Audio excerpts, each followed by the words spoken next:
Salmo 127, todos acharam? Todo bem, procede de Deus, cântico de romagem de Salomão. A gente já tem quase que o hábito, né, de pensar que o Salmo é de Davi, né? Tá esclarecido aí. Esta parte em negrito é fruto de estudos, de teólogos que colocam uma tentativa de nos ajudar a informar qual é o tema do Salmo, e é colocado em negrito, mas não é inspirado isto, né? Não é inspirado, mas nos ajuda aí a dizer qual é o tema do assunto que está em questão. A palavrinha mais chique para isso é a perícope. Esta perícope está sob esse título, dado por teólogos, não é inspirado. Mas quando a gente vê Cântico de Salomão, faz parte do escrito inspirado.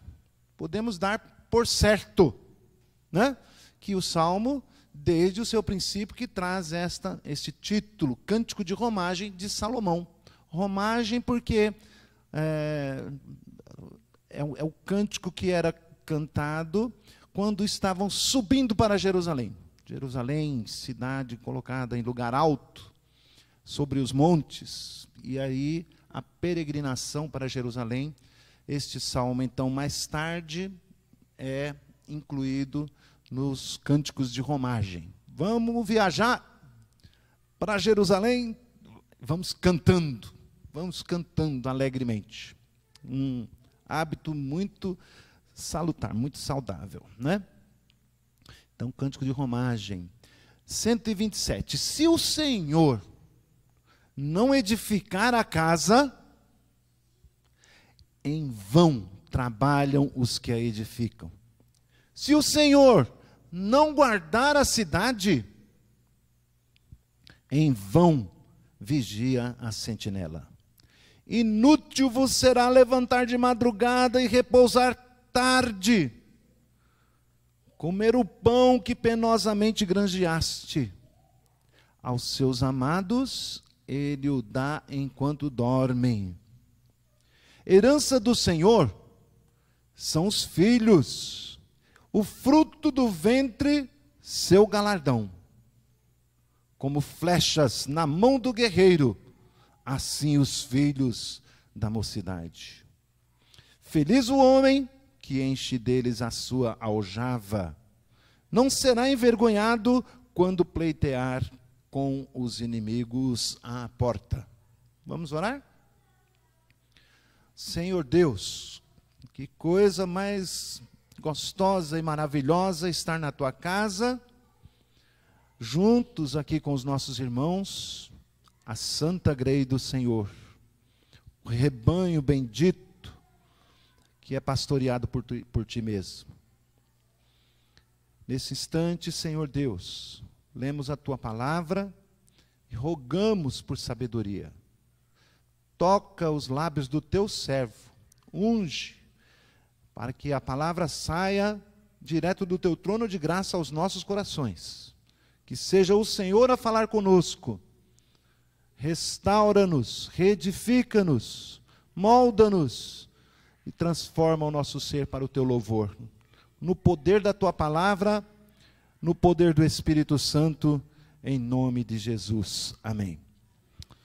Queridos, então o Salmo fala de uma ideia, de uma construção, de uma vida, da construção de uma família. E ele, como título que nos auxilia, coloca Deus em primeiro lugar para estas coisas. Imediatamente, a gente já pensa, como será que eu construí a minha vida até aqui? Como será que eu coloquei Deus na minha vida até aqui? Então vamos observar os conselhos, o ensino, os princípios que Salomão está nos ensinando para poder construir a casa. Ele, como rei de Israel, está dando aqui princípios para governar, para edificar a sua casa. Talvez ele estivesse em mente, naquele momento em que ele estava pensando em construir para si o seu palácio novo, e pensando também em construir a casa de Deus, o templo. Não foi permitido ao seu pai, Davi. Então ele vai construir o templo. E ele provavelmente estava meditando, pensando nessas coisas, quando descreve esses princípios importantes e traz conselhos preciosos para edificar sua casa. Assim, como foi importante para ele, foi importantíssimo também para o povo de Deus, quando estavam voltando, cerca de 450 anos depois, voltando do cativeiro. Pensando então que, cercados por muitos inimigos, haviam sido destruídas as suas casas, os muros, voltando poucos, talvez famílias destruídas, voltando para casa, voltando para casa. É uma ideia até mesmo escatológica, futurística, nos transporta para isso também. Nós estamos voltando para casa. E enquanto voltamos para casa, temos que fazer esta construção. A construção da nossa vida de peregrinos. Estamos aqui de passagem. Como devemos proceder? Como devemos construir a nossa vida?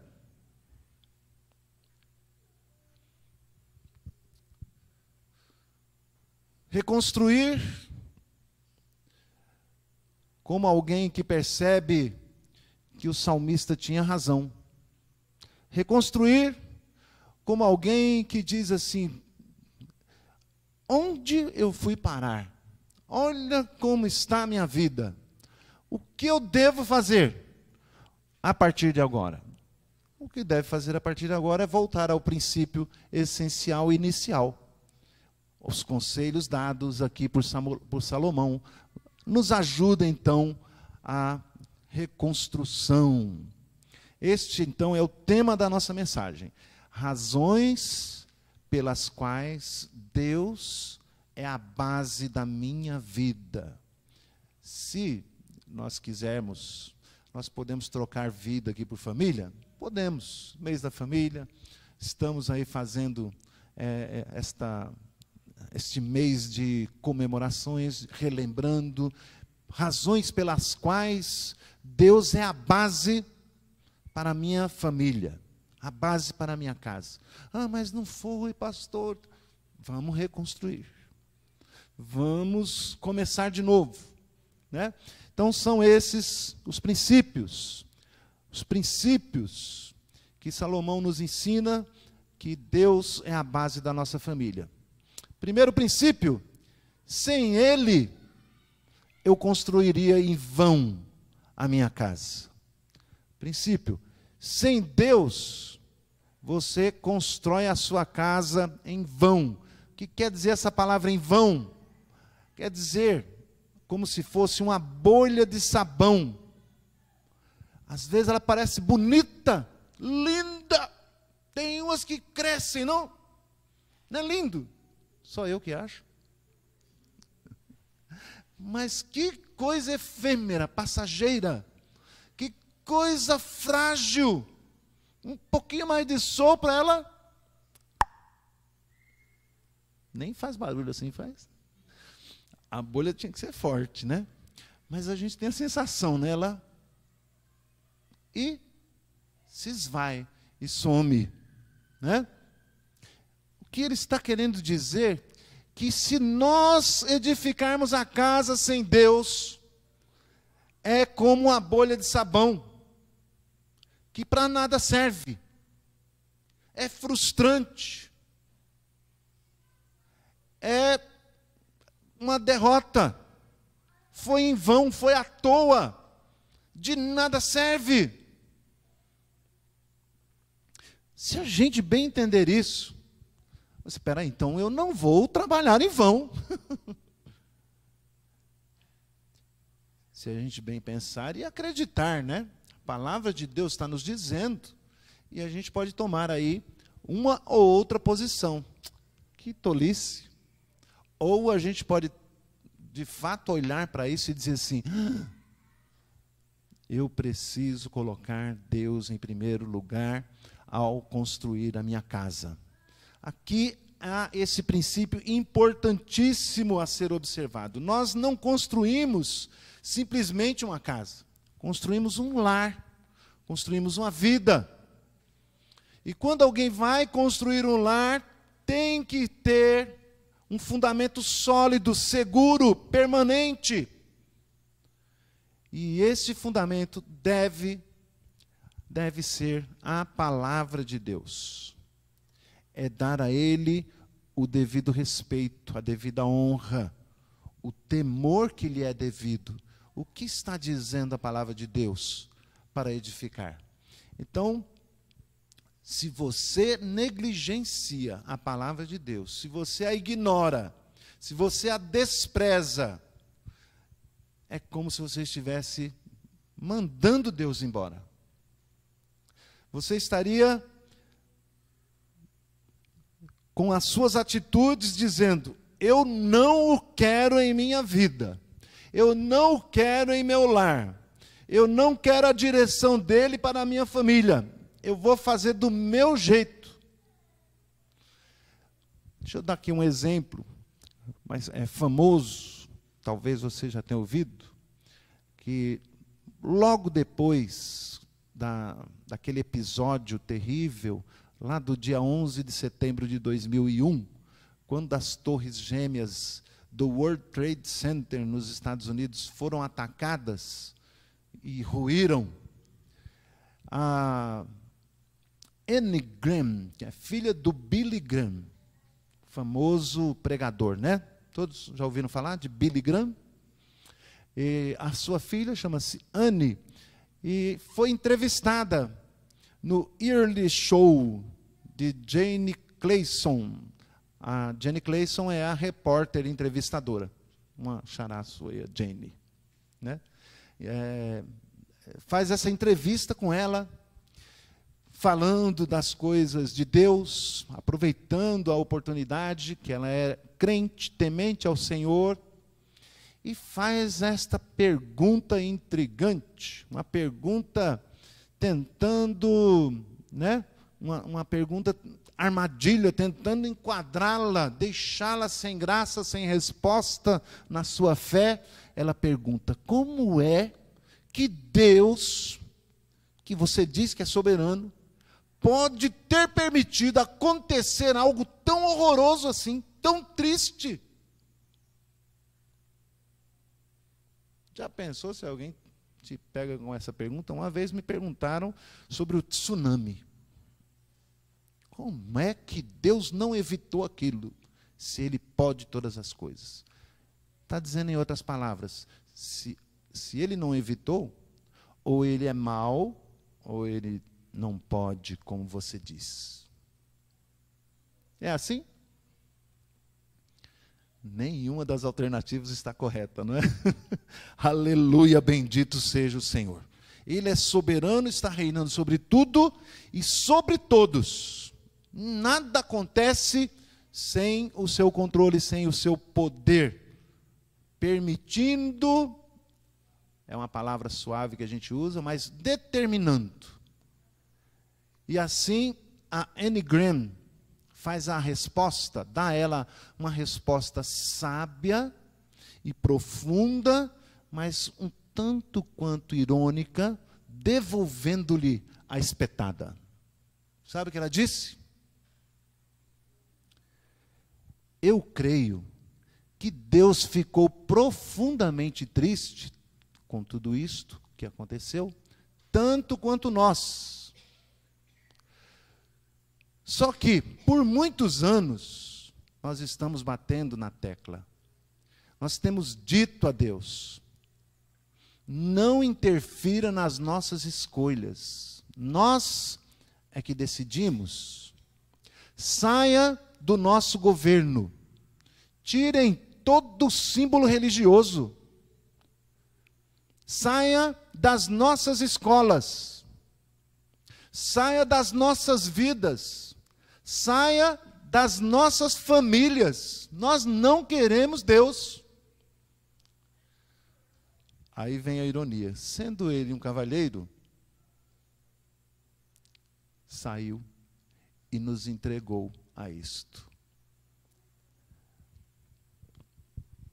É irônica, devolve a ela, né, a alfinetada que ela havia dado, tentando deixar ela sem graça. Eu creio claramente que Deus então nos deixou, virou as costas. Por isso, passamos por tudo isso. Se Deus não estiver na construção do nosso lar, não haverá harmonia. Se Deus não estiver na construção da nossa vida, não haverá paz, não haverá estrutura, não haverá satisfação, nem felicidade perene, permanente. Você estará laborando em vão. A vida como uma bolha de sabão, serve para nada, inútil. Somente em Deus poderão ter contentamento em todas as coisas. Somente em Deus. Ele é ao nosso lado, nos dirigindo, nos consolando, nos sustentando. Precisamos verdadeiramente ter Deus em nossos relacionamentos, seguir seus preceitos e sua vontade, ser santos, amando-nos uns aos outros, em especial os nossos familiares, suportando uns aos outros. Que diz a palavra de Deus? Que o marido deve amar a sua esposa como Jesus amou. A esposa deve amar o seu marido submetendo-se a ele, tendo como padrão a igreja do Senhor que se submete a ele. Diz aos filhos que obedeçam aos seus pais e os honre. E os pais, que não lhes provoque a ira. Você já reparou que lá em Efésios 6, 2, não lhes provoque a ira, tem uma crase? O que quer dizer a crase? Quer dizer que tem dois as. Um é uma preposição. Você pode trocar por um para, por exemplo. Vamos tirar o a e pôr o para? Não lhes provoque para a ira com I maiúsculo. O que seria essa ira com I maiúsculo? A ira de Deus. Que você deve, então, ao invés de lhes provocarem a ira, não é provocar a ira do filho, não. Não lhes provoque a ira de Deus. Sabe o que está dizendo com isso? Que a sua disciplina, o seu ensino, o seu cuidado pode ser mais suave do que a ira de Deus. Quando você os entrega, você está provocando-os a ira de Deus. Aí, nós sabemos, terrível coisa é cair nas mãos do Deus vivo. Ao corrigir, ao insistir, ao educar, ao ensinar, ao lhes infundir o temor de Deus nos seus corações, nós os estamos poupando da disciplina da ira de Deus. É interessante, não?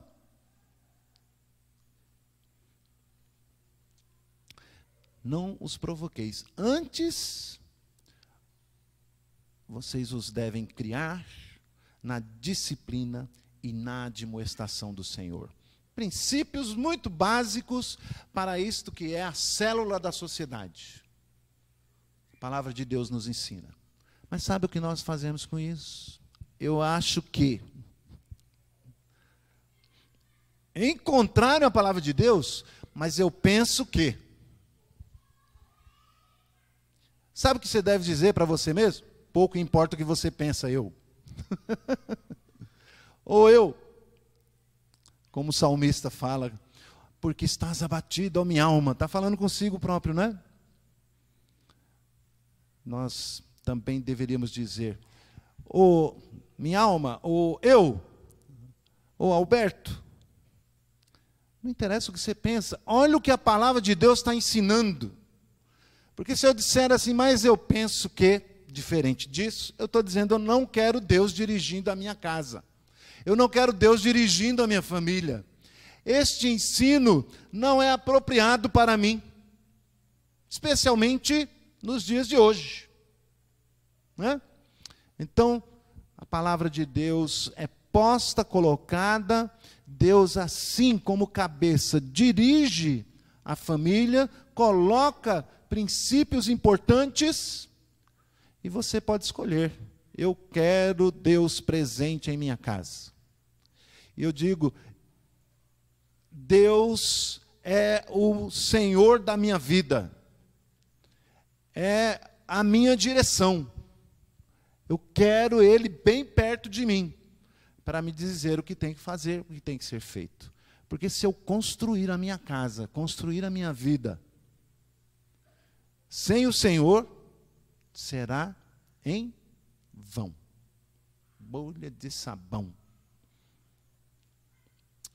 Posso dizer menos que nada. Explodiu, acabou. Né? Aí a gente não acredita e segue dando murros em ponta de faca. Lá na frente. Oh, meu Deus, por que isso está acontecendo?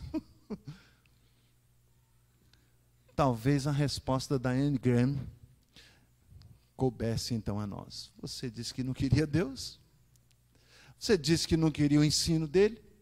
A direção, o ensino, como deve ser feito.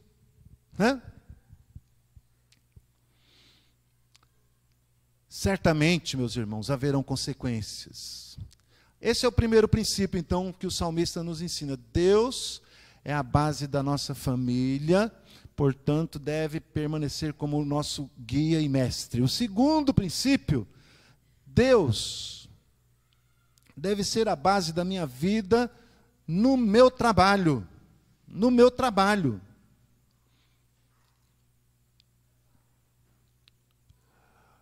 Sem Ele, o meu trabalho seria inútil, seria vão, também como bolha de sabão.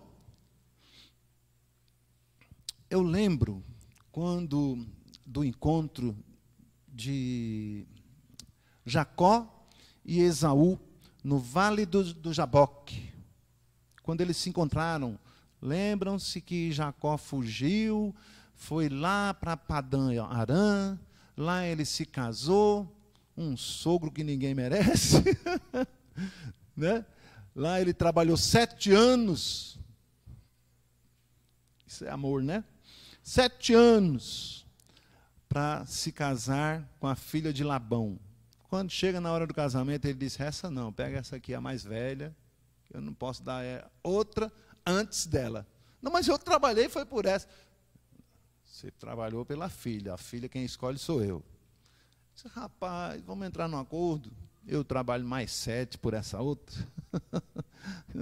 E ele, então, esperto toda a vida, aceitou, trabalhou mais 7 anos. Depois eles voltam para a casa dos seus pais e tem este encontro com o seu irmão, a quem ele havia enganado e recebido a bênção do seu pai. Né? Jacó desprezou a bênção de Deus.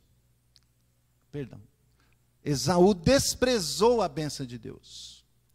Jacó quis a bênção a todo custo. É certo o que ele fez? Enganar o irmão? Não é certo. Não é assim que nós devemos conquistar as coisas. Mas o Senhor olhou para este intento. Eu quero a bênção de Deus. Parece que ele tinha em mente esse salmo antes de ser escrito. Se o Senhor não estiver comigo, é em vão a minha vida. O meu trabalho, lá onde ele estava trabalhando pela sua esposa, para casar-se com ela, Deus o abençoou muitíssimo. Aí vamos lá, quando ele vai que se encontra com o irmão, ele falou, esse cara vai querer me matar. E aí preparou alguns presentes para ele. Vamos acalmar esse moço.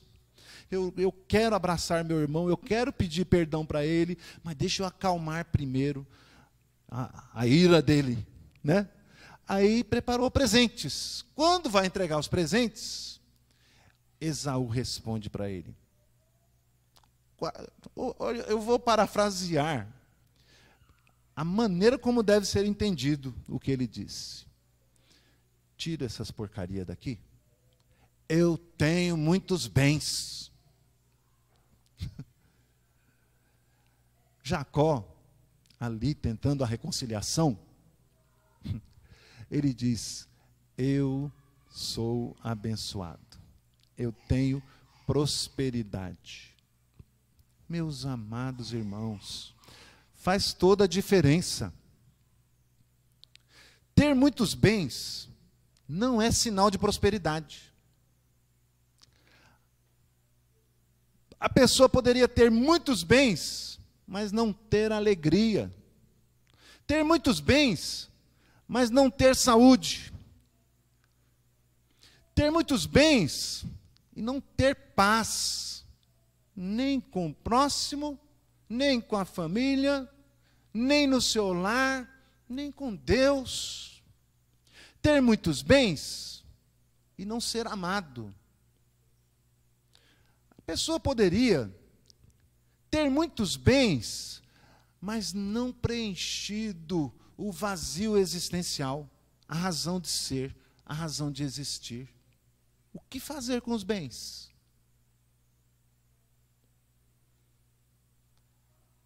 Às vezes a pessoa olha para uma pessoa simples, sem dinheiro, ela diz, eu daria tudo para ter a tua paz. Esse é o sentido.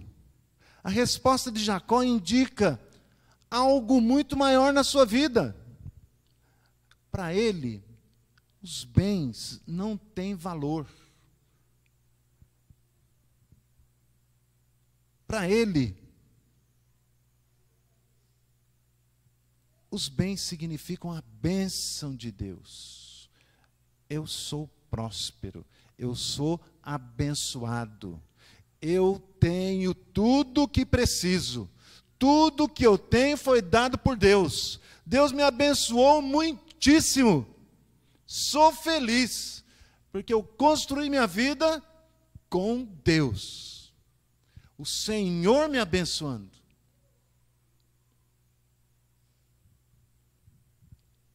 Se Deus não estiver no vosso lar, versículo 2, se Deus não estiver na nossa casa, se Deus não estiver no trabalho, inútil será levantar de madrugada, repousar tarde e comer o pão que penosamente granjeastes.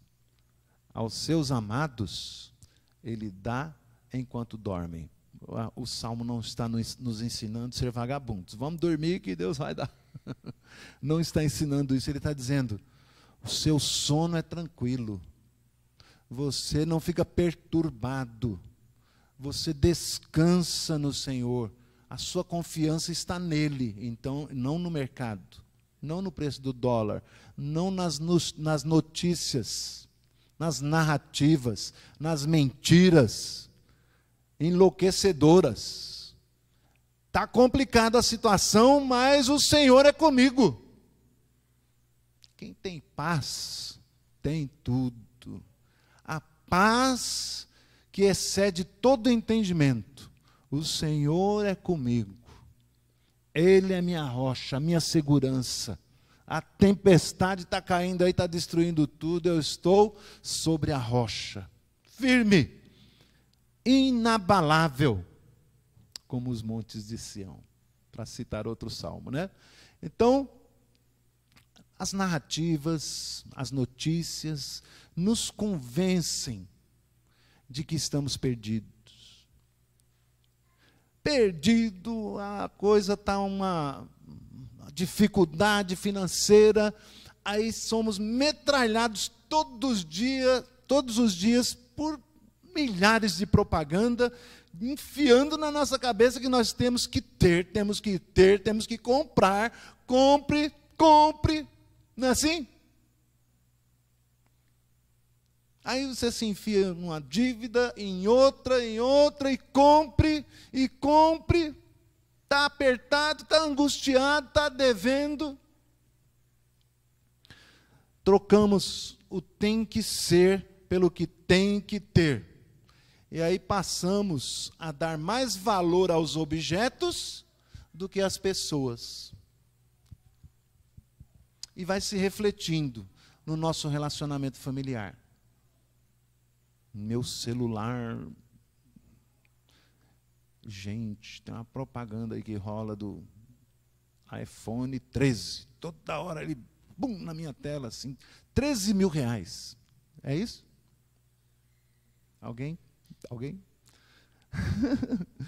Por aí, hein? Eu não sei se baixou já um pouquinho ou não, por volta disso. 10 mil? É muito dinheiro, meu Deus do céu. Estou fazendo propaganda contrária também, não, o dinheiro é seu. Mas há muitas pessoas que não têm condições de ter um celular desse, mas a vida dele fica voltada para isso. Para ter o melhor. O ladrão vem, leva e... Também não estou profetizando isso, não. Conjecturando, né? Irmãos, todos ficam no nível altíssimo de estresse. Não há tempo nem para desfrutar o fruto do trabalho. Né? Ficam loucos, corre para lá, corre para cá, estresse, não dá tempo de conversar. Quando dá, está mergulhado naquilo, vira escravo. Não temos relacionamento, não temos conversa, nem tampouco o relacionamento amoroso com a família. De que adianta levantar de madrugada, trabalhar até tarde da noite, para comprar, se encher de bens? Agora esses bens, nem de bens podem ser chamados. Melhor ficaria o nome de males. Né? Melhor ficaria o nome males. Afasta a pessoa de Deus, afasta a pessoa das pessoas que ela mais ama, por causa de coisas. Meus queridos, descansemos no Senhor. O Senhor, daquilo que precisamos, o pão, as vestes, certo bem-estar. O Senhor tem nos abençoado muitíssimo. Descansemos nele. Confiemos nele. Aos seus amados, ele o dá enquanto dormem. Trabalhem apenas pelo suficiente, para ter o necessário. Trabalhar para viver, e não viver para trabalhar. Ponha limites. Né? Trabalhar para viver, e não viver para trabalhar. Pouco com Deus é muito. Princípio, então, pelo qual devemos ter Deus como base da família, é que Deus esteja à frente do nosso trabalho. Nós não somos escravos do trabalho, somos servos do Senhor.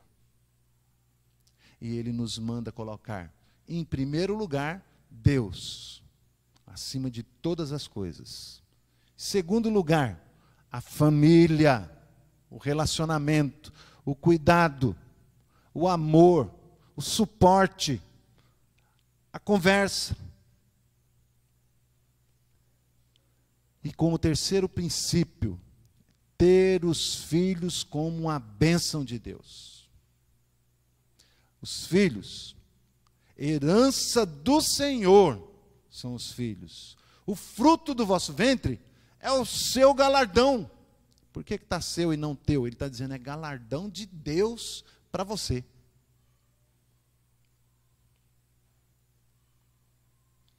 É de Deus para você.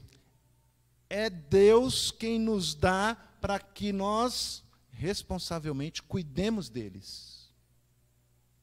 Seremos a mão de Deus. Seremos a boca de Deus para falar com eles. Seremos a provisão de Deus sobre eles. Eles são bênção. Não são apenas um produto da procriação. Filhos são um presente de Deus. Logo que bebezinho, alegra a casa. Enche de alegria, de risos, de graça, de sentido. São maravilhosos. O que nós fazemos da nossa vida, do nosso relacionamento, que logo depois, um pouco mais adiante, de repente, a gente começa a chamar de maldição, de peste, de praga, de xingamentos. O que aconteceu nesse inteirinho? Para pensar um pouco. Há coisas que são próprias dos jovens. Tem coisas que ele quer experimentar, quer ir lá fora. E acaba fazendo muitas coisas erradas. E sim, precisam ser chamados a atenção. Mas cuidado, você também foi lá. Também experimentou. Também saiu. Né? A nossa oração, o nosso dever é ensiná-los, é encaminhá-los. Mas tantas vezes acontece que eles dão de mão para nós e para Deus e vão lá fora. Agora não é momento de amaldiçoá-los. Não é hora de desprezá-los ou desprezá-los, ignorá-los, xingá-los. Ninguém está passando pano para ninguém. Tem que continuar chamando a atenção.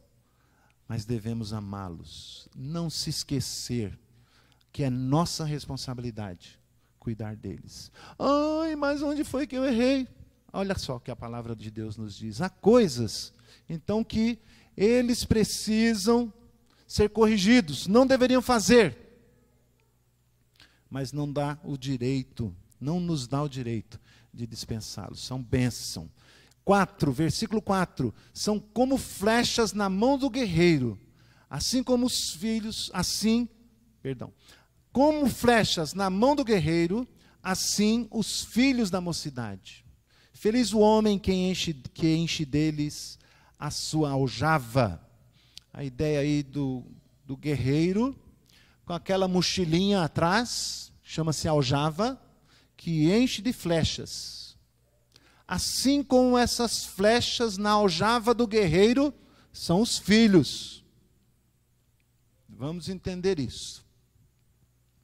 Para nós entendermos, deixa eu dar um exemplo aqui, do biógrafo que ficou impressionado com a vida de John Wesley. Diz ele,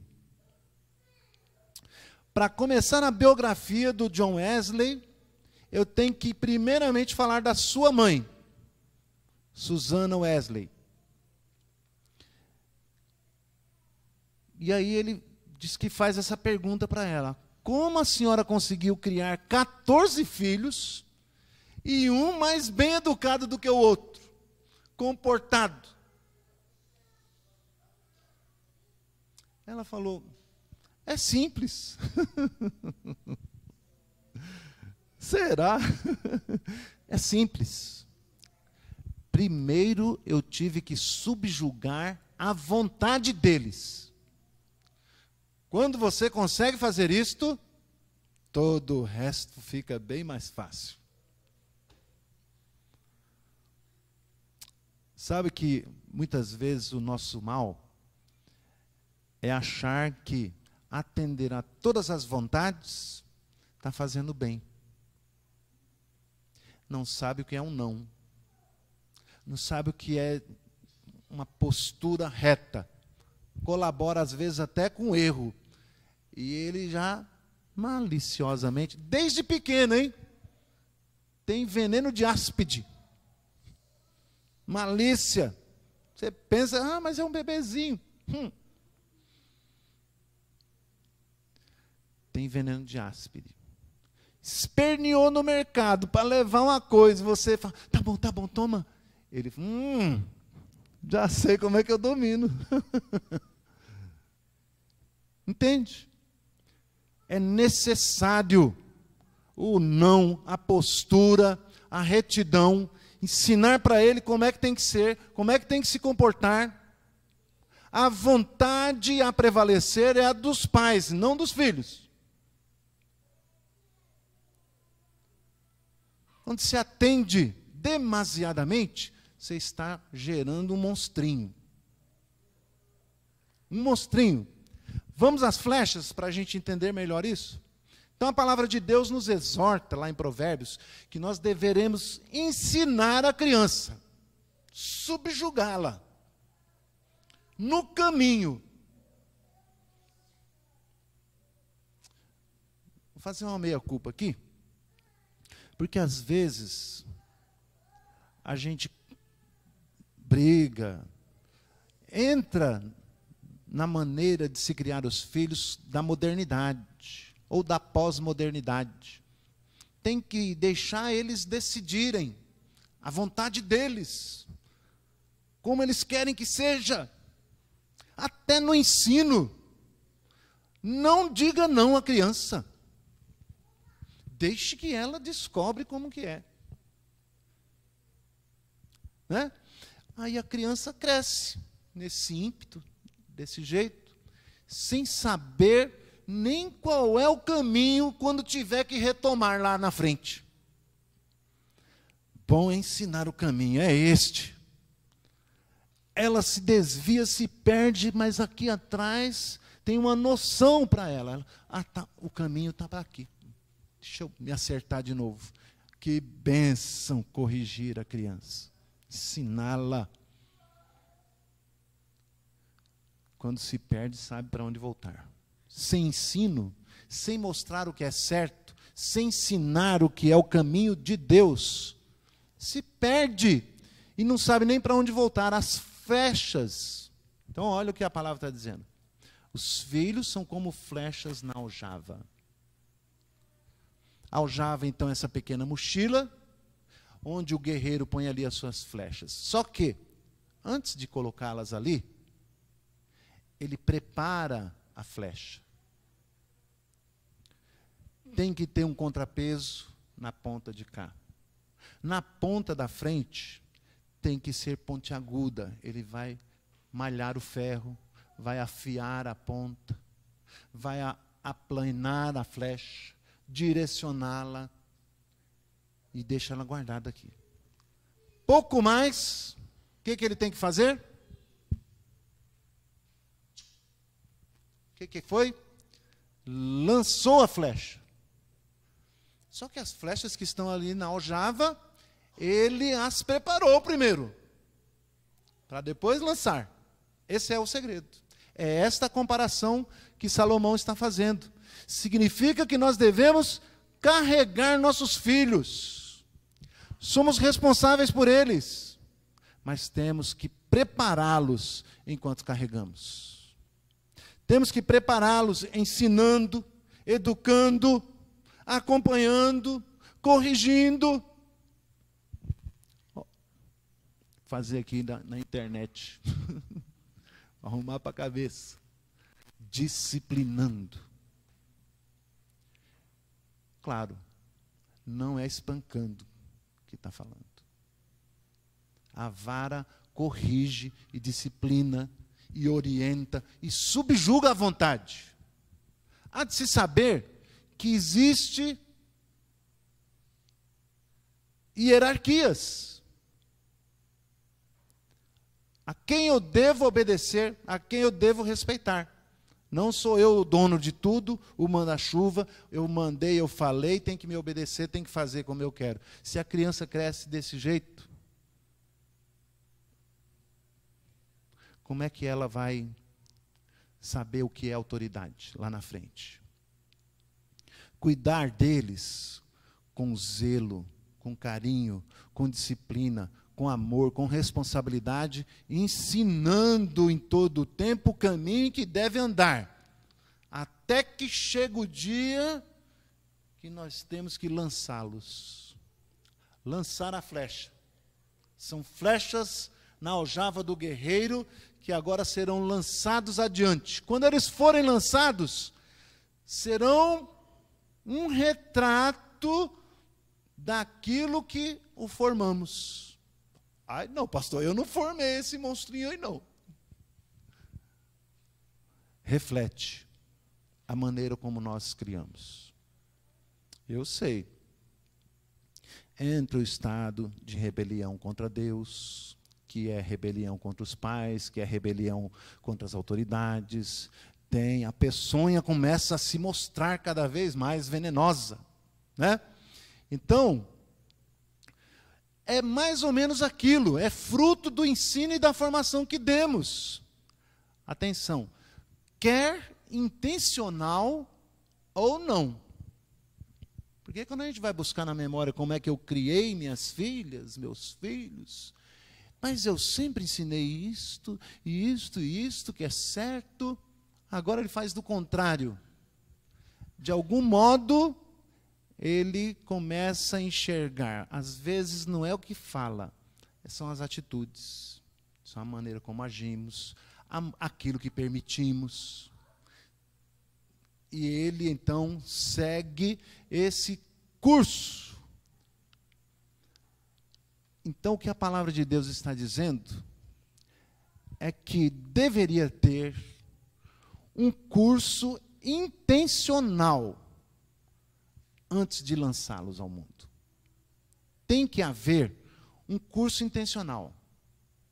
Determinar aonde quer chegar. E o que o salmista está nos dizendo é que eles são bênção de Deus. Deus os coloca em nossas mãos, e para usar a figura aqui de Salomão, os coloca em nossa aljava para que nós os lancemos depois. Ele não está fazendo aqui figura de guerra propriamente.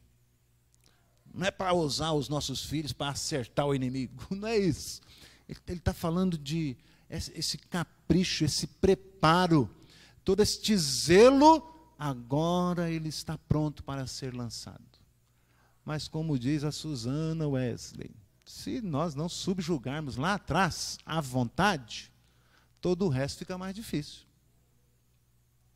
Se o Senhor não edificar a casa, se o Senhor não abençoar o trabalho das nossas mãos, se o Senhor não estiver à frente na educação dos filhos, será em vão. Ah, quantos questionamentos estão passando agora na minha cabeça. Senhor, alguns estão até pensando, não, agora o pastor me deprimiu. Meus irmãos, às vezes há problemas e há questões que a gente quer ouvir alguém passando a mão no nosso ego e dizendo, você não errou, nunca errou, está tudo lindo. Às vezes o Senhor quer que nós digamos, perdão, Senhor, eu errei. Eu quero começar de novo. Essa é a proposta do Senhor para as nossas vidas. Foi bênção para Salomão.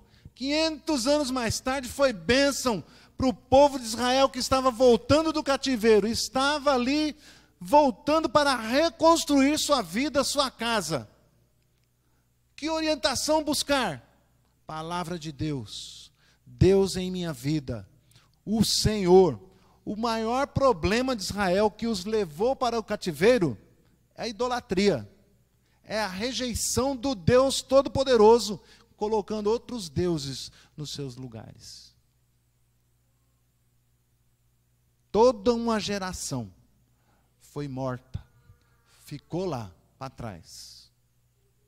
Quem foi para lá com 1 ano, ficou vivo até o final, já voltou com 70. Vamos começar de novo. Colocando agora princípios essenciais para reconstruir minha vida. Talvez hoje possa ser um marco na sua vida para começar de novo. Olhando no espelho e olhando para frente, eu vejo netinhos, irmãos. É bênção isso aqui. É bênção. Trabalhei algum tempo lá no Hospital da Mulher como capelão, capelania hospitalar. E aí via, muitas e muitas vezes, adolescentes dando à luz, 3, 4, era às vezes a 4ª vez que dava à luz em 4 anos. Ou a cada 9 meses. Não tinha a menor condição de cuidar daquela criança. Largava no hospital. O hospital, assistente social, tinha que ligar para a mãe da menina que ganhou o neném para vir buscar o neto, porque ela ia deixar lá, largado. A avózinha, muitas vezes, não tinha condição de criar nem os que já estavam lá. Ia buscar pela 3ª, pela 4ª vez, mais neto, mais neto. Mas o meu ponto é que às vezes cai até na nossa responsabilidade. Às vezes o filho não é tão irresponsável quanto essa menina que eu estou dizendo. Mas às vezes os netos serão uma maneira, uma oportunidade de nós recomeçarmos.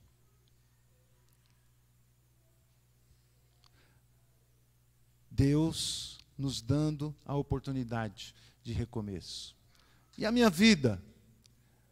E as minhas estruturas? É tempo de recomeçar. Nunca é tarde de nós pensarmos e colocarmos Deus como foco, como o centro da nossa vida, o centro da nossa família, do nosso lar. Quanto desprezo de Deus eu fiz. Quanta negligência na oração, no ensino da palavra. Agora, eu só posso clamar a Deus que tenha misericórdia. Né? Que tenha misericórdia.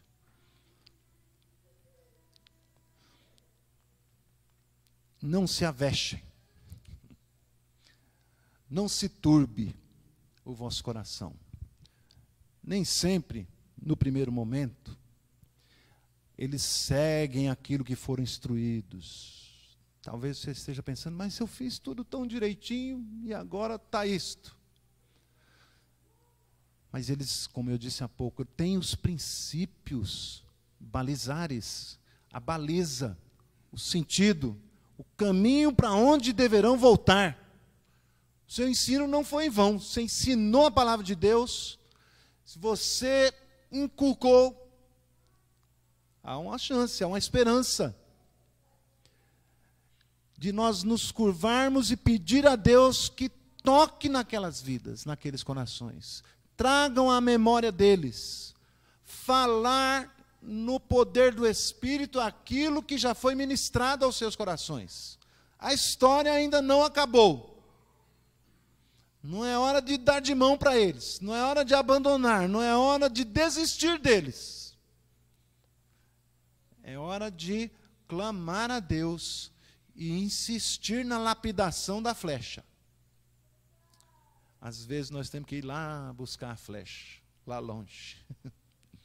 Estão perdidas, fora do caminho, da direção aonde você gostaria de ter lançado eles. Mas eles terão marcos importantes do que é certo e do que é errado. O mundo gritando outra coisa. E parece que cederam à pressão do mundo sobre eles. A sedução de Satanás. Mas há essa esperança de nós orando, falando, exortando, eles retornem ao caminho certo. Feliz a família que compreender estas coisas. São pensamentos elevados. Feliz o guerreiro que enche dele as suas aljavas. No dia que o mal lhe bater a porta. Esses filhos são bênção. E ainda poderão vir a ser mais bênção ainda. Nós não sabemos o que nos espera. Nossos filhos são bênção. São bênção de Deus. Assim, concluindo, Deus deve ser a base da nossa família, para construir, consolidar e preparar os filhos para o futuro. Caso contrário, será vão o nosso trabalho. Seria como errar o alvo sem Deus. A aplicação, nós vamos, o que fazer sabendo destas coisas? O que fazer sabendo quais são esses princípios para ter sucesso na nossa vida, na nossa família? Se você já errou o alvo, já viu que lançou a flecha e ela saiu toda torta, sempre é tempo de recomeçar, tempo de reconstruir. Assim como o Salmo se tornou apropriado ao povo de Deus, também é para nós hoje. Coloque agora mesmo a sua vida nas mãos do Senhor. Deus como a base da sua vida. Levanta-te. Está sem forças para isso? O Senhor pode nos levantar. Transformar a nossa vida, transformar nossa família. Não continue edificando em vão, feito bolha de sabão. Deu até rima, hein? Antes, coloque o Senhor como centro da tua vida. Vamos consagrar ao Senhor a nossa vida? Cântico tem o objetivo agora de nos ajudar com isto. É importante nesse primeiro momento que o Senhor nos ajude a nos consagrarmos a Ele. Em seguida, nós então vamos à Santa Ceia, antes do término do culto.